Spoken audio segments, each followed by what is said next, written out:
Hey there, this is John from Heroes and Legends, and today is part 3 of our Tempest Remastered set review. And we'll be looking at all the black cards in this Magic the Gathering Online exclusive set. So let's go ahead and get started. Our first card today is Cannibalize. And this card's kind of unique. It's probably best used if you're actually using it on yourself, where you get to just kind of exile one of your creatures that really isn't doing a whole lot, and then you can go ahead and buff maybe a creature with evasion. It's also there for you if you're getting beat down by, say, a flyer or another creature you just can't do anything about. The downside is now you're buffing another one of your opponent's creatures. So there's just better removal out there. I don't really like this card a lot because it just feels like on either end you're kind of taking a hit. If you really are desperate for a combat trick or really desperate for removal, maybe it makes your deck, but I think in most cases you probably don't include this. Carnophage, and this is a very powerful, cheap, aggressive creature. And sure, it has drawbacks, but if you're playing an aggro deck, you're going to play this guy and be very, very happy with him. Now, if you're playing a black-blue control deck or something that's a little more looking to go long game, then this guy's probably not part of that strategy, but definitely a good aggro card. Next is Clot Sliver, and you know this is good. It's a sliver. It's got synergy with other slivers, so if you have one or two or more slivers in your limited deck, then yeah, you're probably going to play this guy and you'll be pretty happy with him.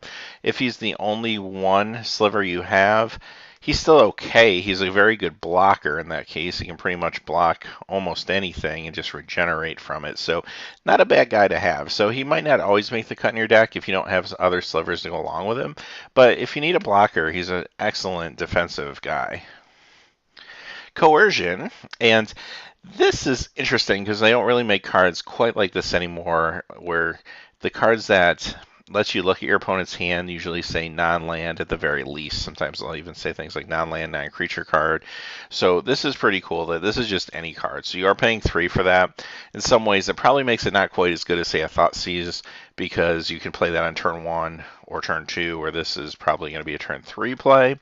But it's still very good. Don't underestimate how good it is to have the information of what your opponent has in their hand. And then on top of that, they have to discard their best card. So overall, it's the only downside I really see here is late game. Sometimes it's a dead draw just because your opponent might not have any cards, or they just might be holding on to cards they can't play anyway.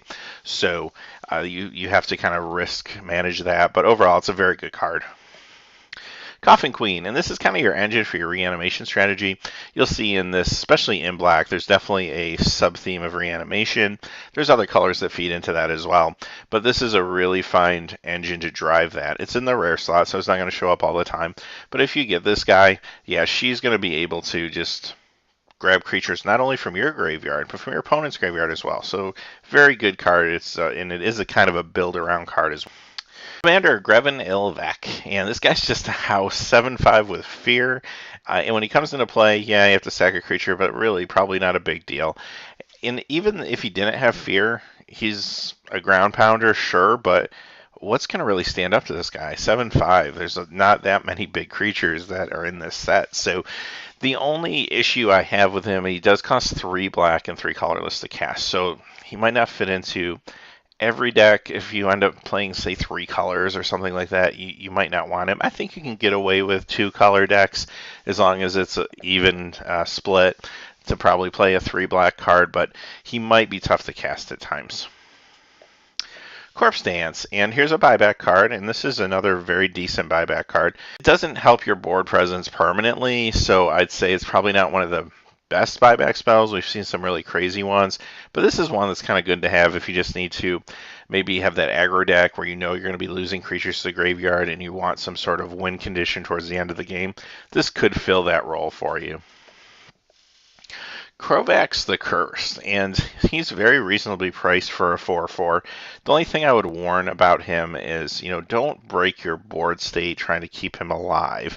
I mean, a 4/4 flyer is great, but if you start pouring your resources into this guy and then he gets removed, that's not going to feel really good. You could find yourself in a real bad spot. So just be careful. Even if he only gets in for the first turn maybe and does 3 damage, next turn does 2 damage, next turn does 1 damage, that's not horrible. So pretty good guy. Just be careful with him. Cursed Flesh, and here's another kind of versatile card. Probably going to be better using it on your own creatures to give it -1/-1 in fear if you have a angle where you need some evasion. But it's also there if you need to use it on an opponent's 1/1 creature. Overall, I'll be honest, I don't like this card a whole lot. Probably isn't going to make my build in most cases, just because even if I'm giving my own creature fear, which is the best thing you can do with this card, you can still get blocked by artifact creatures and of course black creatures, and a lot of opponents, even if they don't have artifact creatures in at the beginning, can easily board them in for the next game. So not really one of my favorites. Dark Banishing. Well, of course, this is premium removal for black, and this was from a time when black cost 3 for this type of removal. Can't deal with black creatures, but that's okay. You're still going to run this every time. Dark Ritual. So here's another very powerful card. Really lets you cheat the mana curve. The only downside to Dark Ritual is it doesn't feel great when it's late game and you're playing off the top deck. You get Dark Ritual. But when you draw this card in your draw and you have like a 3-drop in your hand, it's amazing. Or you get a 5-drop out on like turn 3. This it's just incredible. If I'm playing black, I'm definitely running this in limited. It is a little bit of a gamble, but when it pays off big time. Darthy Horror, and here's the first shadow creature that we see now in black, and it's a very fine shadow creature, and it can't be blocked by white creatures, so it's kind of playing that game where not only is it this pretty good shadow creature, but if your opponent is playing a shadow deck, now it's still going to get around their white shadow creatures, so pretty good card. Death-Eye Jackal, and another really good shadow card. I really like this creature, and he's got the extra bonus that he can destroy a target blocking creature. It doesn't have to be blocking him, it can be any blocking creature. So that's a nice little thing to have, and especially in black, there's usually some sort of drawback to the removal. Can't remove black cards, can't remove artifact cards, so this does hit anything. So pretty good card right here. I like this a lot.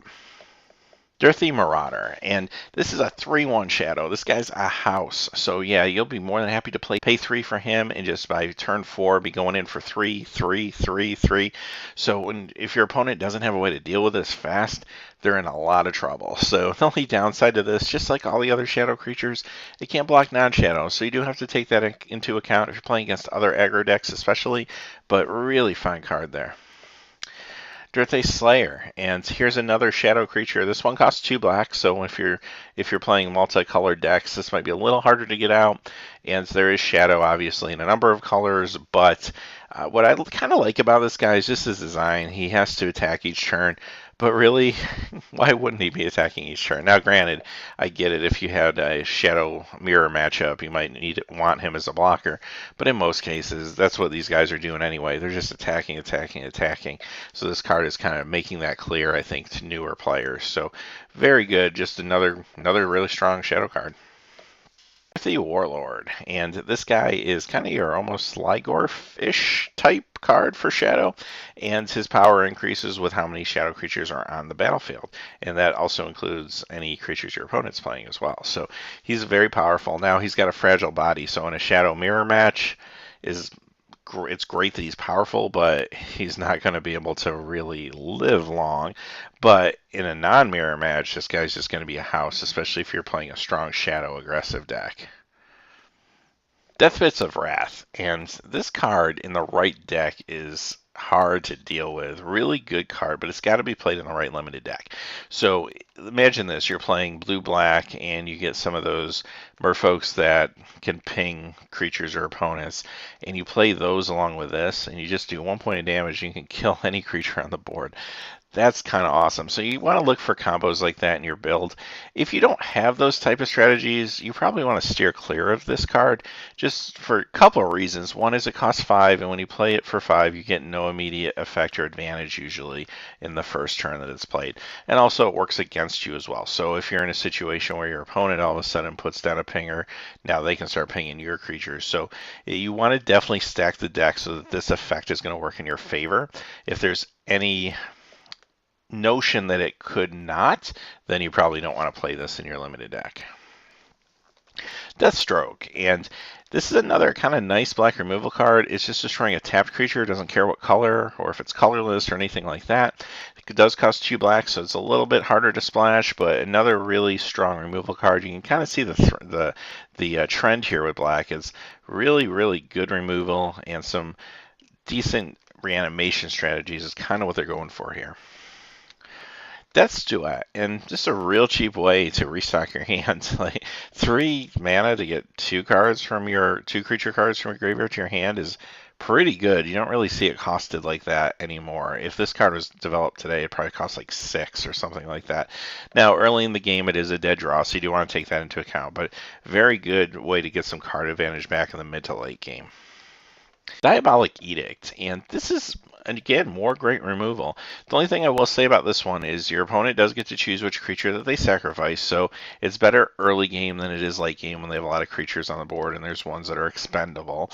But it's still real strong removal. Now, there's so much strong black removal, you might not put this one in your limited deck just because you may have copies of better ones. If you have a couple Dark Banishings and maybe a couple other ones we've seen, you might just play those over this.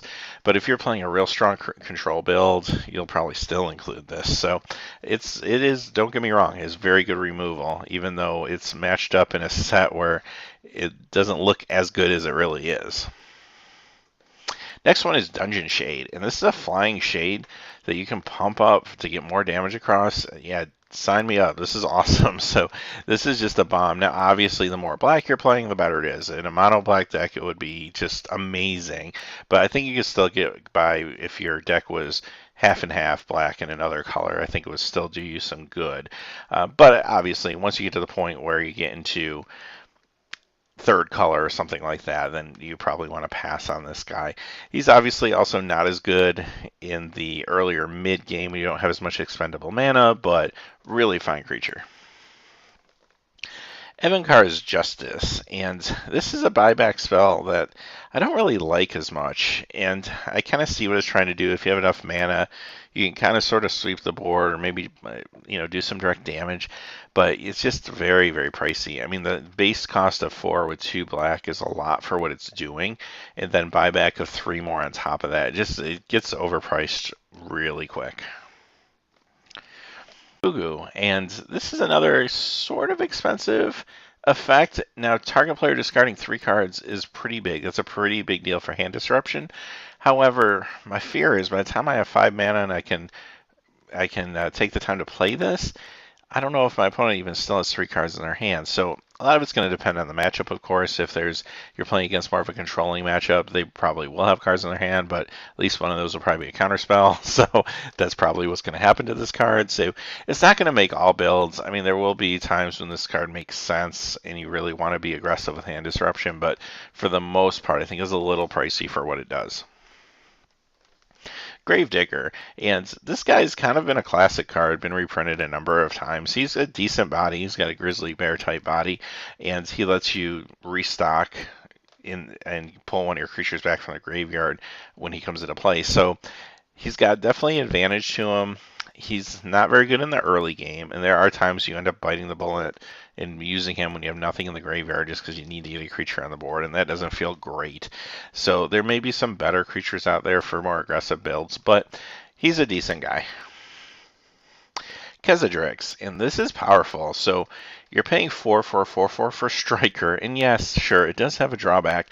Your opponents are almost encouraged to feed their creatures to it, which isn't a bad thing because, hey, this thing's going in for damage. If it takes out a creature, it takes out a creature, awesome. And if it reaches the point where your opponent has no more creatures, well, notice it does 4 to you, but it doesn't tap or anything like that, so you can still use it and attack in for force. Obviously, this card is much better if you're ahead on life points so that you're able to take the 4 and still get in there for 4. And it's also better if you have sacrifice outlets, so if things get out of hand that you can sacrifice it. However, this is still a powerful card. I'm going to take the risk probably time and time again and play this guy. Lab Rats, and this is a pretty good mid to late game mana sink. For 5 mana, you get a 1/1 token, and if you have a lot of expendable mana, even if it's just 1 or 2 a turn, those tokens can really start to add up. And if you get this early in the game, it's still okay. It's still a very fine 1-drop to just get a 1/1 that can maybe get in for a couple points of damage and then block. Really good card. Living Death, and this is one of the mythic rares for this set. And Living Death is one of those cards that's probably a little better constructed than it is in Limited, so it's not going to always make your Limited cut.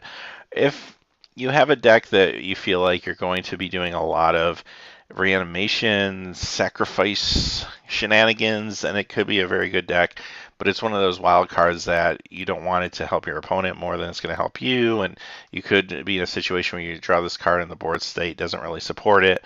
Maybe you're just already ahead and you don't want to play it, or your opponent has more creatures in their graveyard than you do, and you don't really want to reanimate your opponent's creatures. So it's kind of an awkward card for limited, but honestly, it's an amazing card. And like I said, if you have some sack outlets and you can kind of manipulate this a little bit, like imagine you just can sack all your creatures and then play Living Death, well, yeah, it's going to be a good card in those circumstances.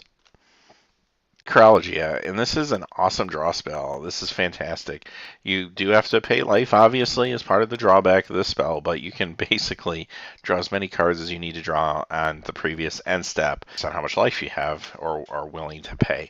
So that's one of the things about cards like this. You know, life is a resource. As long as you have one life point, you're still alive. And if drawing a whole bunch of cards is going to help you win the game, and it might be to find, you know, just that one card you need to get ahead, it's going to be awesome. And even if you just draw 2 or 3 cards off of it in limited, that's good enough. It's card advantage, and it could just help you win the game. Very strong card. Rats of Wrath. Remember I was talking about a few minutes ago how you can sacrifice all your creatures and then play Living Death? Well, here's the card that's going to allow you to do that. Rats of Wrath is going to combo great with a lot of reanimation strategies like Living Death. So there it is, and and it's a 2/1 for 2, which isn't a horrible thing. It's still an okay creature if you're just using it as a creature and the combo never happens for you.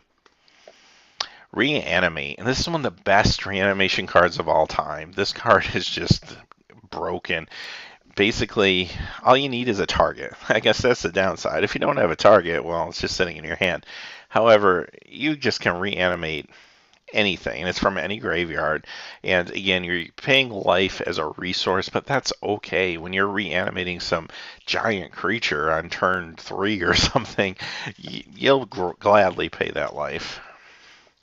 Reoccurring Nightmare, and here's another one of the best reanimation cards of all time, just back to back. This one is also a mythic in the set, and if you've ever played with this in Cube, this is a pretty big Cube card. It is just hard to deal with, and if I'm not mistaken, I believe it was Banded Commander. It was just that hard to deal with. Correct me if I'm wrong on that one, but this card is sometimes it's just demoralizing when this hits the board. You're playing against somebody, they play Reoccurring Nightmare, and then they have like maybe 2 creatures that they keep cycling back and forth that have like come into battlefield or leaves battlefield triggers, and you're just like, what do I do about this? It's an amazing card. So really fantastic kind of return to play reanimation card. Again, just like the last card, I mean, it needs a target for it to be good, but as long as it has a target, you're golden. Revenant, and I always like this card. This is actually pretty powerful because, a flyer based on number of creature cards in your graveyard is not bad at all. So even if it's a 2/2 3/3 flyer in this environment, that's pretty powerful. I think there's a huge flavor win with the flavor text. I love that. Not again from Hans, and that's kind of a joke from Ice Age, the card Ligorf, where Hans is being told to run. He's apparently being chased by the Ligorf in that flavor text, and Ligorf and Revenant are similar type cards where they grow based on the size of the graveyard. So there's Hans saying not again. So long flavor text story there. I apologize, but I just really thought that's kind of funny. But it's not going to be as good if you're not running a heavy creature deck, obviously, when you're paying 5 for something like this, but it's usually going to do you very well in limited. Sacromancy, and I really don't like this card. It's awesome early game. Like if you get this turn 1, it's phenomenal because then you're in a situation where you get a 2/2 creature, and next turn you're attacking in for 2/2. That's pretty decent, but I just hate the drawback. I just hate the fact that it's really not that good if you end up drawing it after turn 2. It just doesn't do that much and just has such a big drawback that can hinder you in the late game. Screeching Harpy, and you're paying for a choo-choo flyer with Regenerate. It seems pricey on paper, but you know what? That's pretty good because it can pretty much block and regenerate and almost from anything out there. And on top of that, it can get in for damage. So really like this guy. I mean, he's tough to splash because he's double black and his regenerate costs black. So you really want to have, when you play him, you usually like to have the regeneration open just in case your opponent has removal. He's still going to be good. I mean, I'd still play him in a non-mono black deck. Serpent Warrior. And here's another, like, I'm paying life for a resource that I feel good about. I'm paying 3 for a 3/3. Okay, I lose 3 life. Okay, that's fine with me. It's just a really fantastic aggressive card. Not as good as in the late game if the 3/3 isn't as meaningful, but you know, look at these creatures in this set. There's not a whole lot of giant creatures out there, so even late game 3/3 is not bad. Sky Shroud Vampire. And here's another flyer, 3/3. This one costs 5, but I'm more than happy to pay 5 for it. And you can even pump him if you want to discard cards. So what's kind of nice about that is the discard outlet also kind of helps in reanimation strategy, so you can bend this to your advantage. But even if you're not, even if you're just using him as a 3/3 flyer and maybe occasionally getting a couple extra points of damage in, that's awesome. That's really all you need. Spinal Graft. And this is a little risky. I like this card because it's really cheap and it can pump up some creatures. Great with shadow creatures, of course. It really opens you up for a 2-for-1. That's the only downside. Like all auras, but this one even more so because all you really got to do is just target it to destroy the creature in the aura. So I don't like that, but you'll know the deck. If you have a lot of small creatures, you're playing that aggressive deck. If you're playing shadow creatures, maybe throw one of these in. It will pay off for you occasionally, but you don't want to necessarily run like 3 of these. Stronghold Assassin, and this guy looks good on paper, but whenever I played with him back in the old days of Tempest, like he just came off a little more clunky than I expected. He costs 3 and 2 black, so he's not the easiest card to get out fast. And then you have to sack creatures to destroy only non-black creatures, and I don't know. And he taps when he does it. It feels difficult for all the stars to align to make him good. Now, having said that, he's removal, and if you need removal, yeah, absolutely use him because he's better than no removal, but he is very conditional. Thrall Surgeon, and this is another good card, very similar to Coercion. It costs 4 instead of 3 to use the Coercion effect, but it's another Coercion effect. So again, much like that card, not as great late game, but really good card, can really disrupt your opponent's hand. Vampire Hounds, and here's another discard outlet, which is great for those reanimation decks, and it's a decent creature. I mean, paying 3 for a 2/2 isn't bad, and you can occasionally maybe pump him to a 4/4. That's decent. It's even better if those cards you discard can be reanimated. So, yeah, there's definitely a lot of upside to this guy. Our last card of the day is Wall of Souls, and this is an awesome control card. It slows down the game. Your opponent's not going to want to attack into this. Late game, it can be very annoying because the life totals may already be low. So it's a very good card, very good defensive card. You might not include this in your aggro decks, but definitely if you're playing a control deck of any kind with black in it, this is pretty much an auto include. So, having said that, we got through all the black cards for Tempest Remastered. Tomorrow we'll be taking a look at the red cards, and then on Friday we'll take a look at the green, and Saturday we'll round out the rest of the set with the multicolor and the colorless, as well as the lands. So this is a good time to subscribe if you haven't already. Don't want to miss any of those parts to our set review. And also, sometime next week, right after the set review, I do want to go back and visit.